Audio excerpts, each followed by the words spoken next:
Come and celebrate what the Lord has done.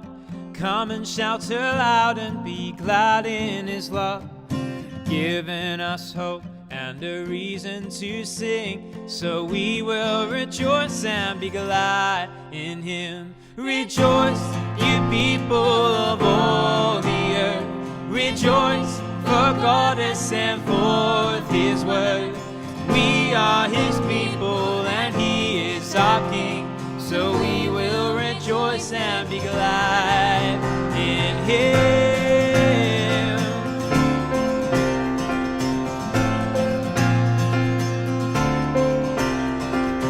When we rejected a holy God, Jesus descended and answered with love.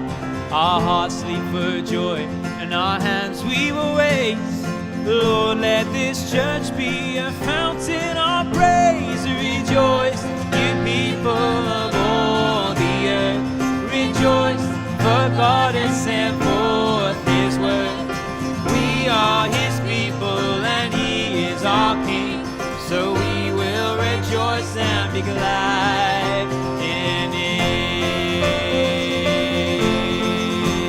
For God so loved that he gave his only Son, that we should not perish but have his eternal life. The Lord sent out his grace, and we cry out his name, calling the guilty and calling the weak. Jesus brings joy and has wrapped us in peace. The words of our God bring the prodigals through. Behold, I am near and make all things new. Rejoice, you people of all the earth. Rejoice, for God has sent forth his word.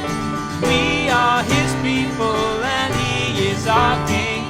So we will rejoice and be glad. Rejoice, you people of all the earth. Rejoice, for God has sent forth his word. We are his people and he is our King. So we will rejoice and be glad in him. Oh, we rejoice in you.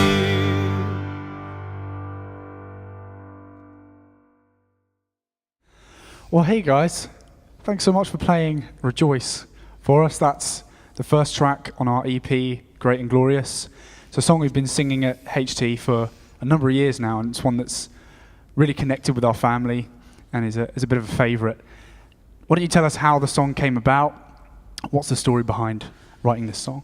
Yeah, this was a song written quite a few years ago now. It was just after I'd started worship pastoring here at HT, and every worship leader is always on the lookout for more upbeat songs to start a set off with, and we just found that there weren't enough of them, so we decided to write one. We also found that like in our church, people don't always connect as well with like the four on the floor, upbeat for 6 minutes at a time, relentless kind of songs. Like sometimes different rhythms, different feels can really connect. So we started putting together this song, Rejoice, like a song we wanted to be full of the gospel, John 3:16, whacked into the middle of it, a kind of call to worship, gospel worship.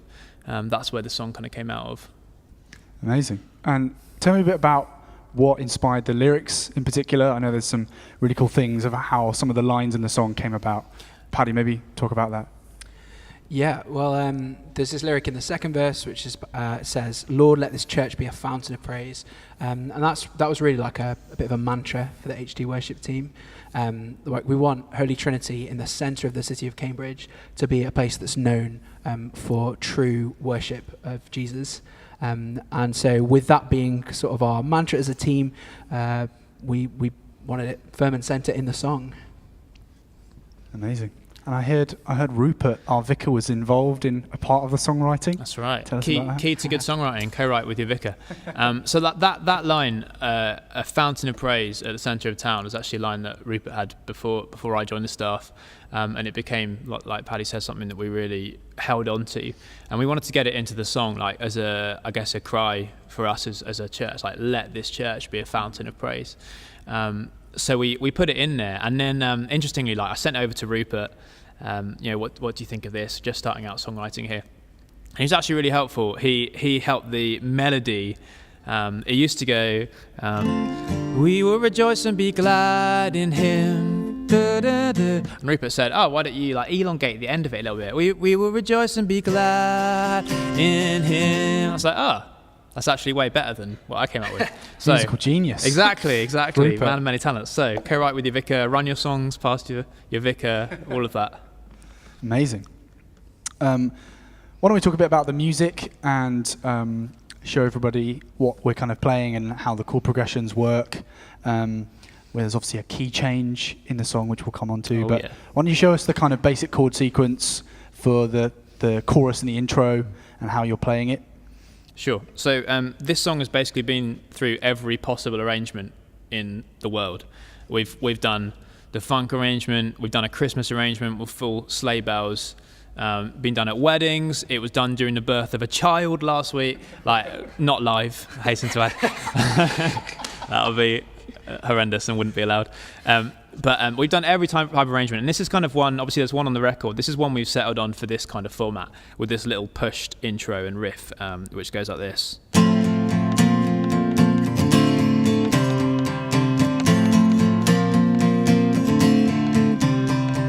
And we kind of use that for an intro, and we use it for the chorus as well. So maybe we could go in a bit closer and show you how we do that. So I'm in capo 5 and I'm playing in the key of C, so that's F major overall. And the chords I'm doing are starting with an F/A, so A nice and open on that string, and then the B flat, D minor, and then the C to finish. So Paddy, should we do it together? 1, 2, 3, 4.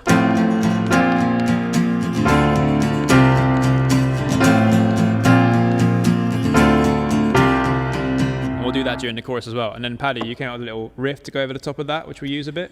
Yeah, it's not on the album version, but we use this little riff here, which is nice and simple to pick up. It just goes like this.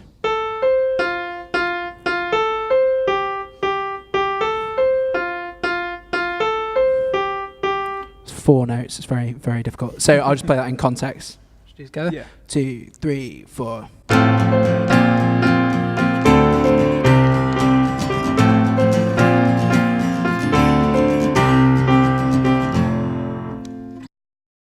So let's cover that almighty key change in the song. Show us how that works, what you do, bringing how key you kind of changes come back. off. Taking worship back 20 years. Come on. Yeah, sure. So one of the things we wanted about the song was just for it to be fun and not take itself too seriously. And so that's one of the reasons we put this key change in. So how I play it here is I'm in capo 5 still, playing in the key of C. And that really enables me to like transition up a tone well. So I start at the end of the bridge with this D minor C/E F. The Lord sent out his grace. And then I go F, G, and then to the A major. And we cry out his name. And then to the D for the key change. Calling the guilty. And then obviously you've got to change your capo or play in D. What I like to do there is, we might go to drums only there, and I'll chug just like that with my right hand and take the capo off so I can play in the open G.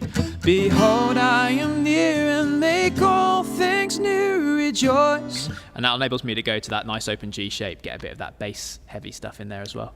Amazing. So thanks guys for talking us through the song Rejoice. You can check out Rejoice on iTunes, Amazon Music or Spotify on our EP Great and Glorious now.